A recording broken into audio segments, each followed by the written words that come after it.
Here we go again, guys. They're trying to stick something into the National Defense Authorization Act. They did this once before in 2012 when Obama was in office. What they did then was they took away the Smith-Mundt Act of 1948 that kept the government from using any kind of propaganda or fake news. Well, they got that passed, and you've been bombarded with fake news ever since. And nobody's gotten off their ass to take it out of there. Right now, we got communist sympathizers again trying to pass firearm laws, trying to stick it into the National Defense Authorization Act again. Now, what pisses me off about the Guns of America, I wrote them before. The preamble to the Bill of Rights states, the conventions of a number of the states having at the time of adopting their Constitution expressed a desire in order to prevent misconstruction or abuse of its powers that further declaratory and restrictive clauses should be added. Remember, that's the preamble to the Bill of Rights. And your Second Amendment is the Second Amendment. So, well-regulated militia being necessary to the security of a free state, the right of the people to keep and bear arms shall not be infringed. That's why they wanted more declaratory and restrictive powers in there to keep the doggone from banning the federal government from instituting any kind of firearm laws. Yet they've done it. Now, all those years from 1791 until 1934, there was no gun laws. You didn't need them. You don't need them now. Something else, people. And get this through your head. Clearly, nowhere in the federal Constitution, the federal government is nowhere in the Constitution allowed to infringe, abridge, restrict, in any fashion whatsoever guns or ammunition. Thus, all restrictive laws made by Congress, all regulations made by the Bureau of Alcohol, Tobacco, and Firearms are unconstitutional as outside the scope of powers granted to the Congress and to the executive branch by our Constitution. Restriction of arms and ammunition is not one of the enumerated powers delegated to the Congress or to the executive branch.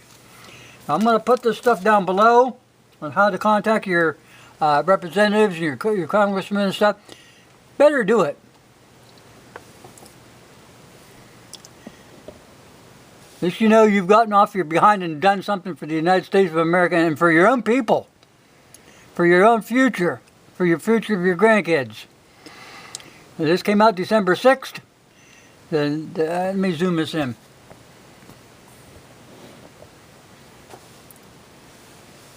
Once again, the anti-gun are stuck in anti-gun legislation and a must-pass annual National Defense Authorization Act, or NDAA. You can call this number 202-224-3121. Get hold of your senators and your representatives and make it a quick. Tell them to you oppose the Safe Storage Program Act and Section 1075 of the NDAA and any other gun control law they may try to sneak in later.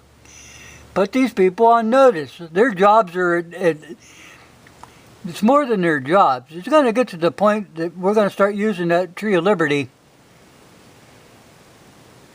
They're pushing and pushing and pushing.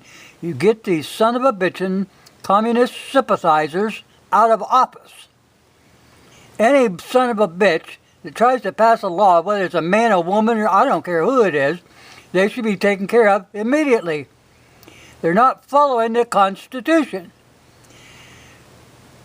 Now, it wouldn't hurt the GLA to go after one final thing and slit the throats of all these gun grabbers by passing, going after in the preamble that the federal people are constitutionally barred from infringing in any fashion your guns. Now, I wrote them and I'm tired of writing them. To me, I get pissed off because it's like they're dragging this out, afraid to lose their cash cow if they don't have any more gun laws to fight. I'm sorry, but that's not how it works in America. You don't fight all these skirmishes. You go after the man at the top. Period. Okay, I'll put a link down below. I'm not going to ramble on and on. I guess I already did. But this is it's a Minuteman moment brought to you by Guns of America. And these people are doing a good job, but they just need to finish it. This cannot drag on and on and on and on and on. Like I said, from 1791 until 1934, you didn't have any gun law.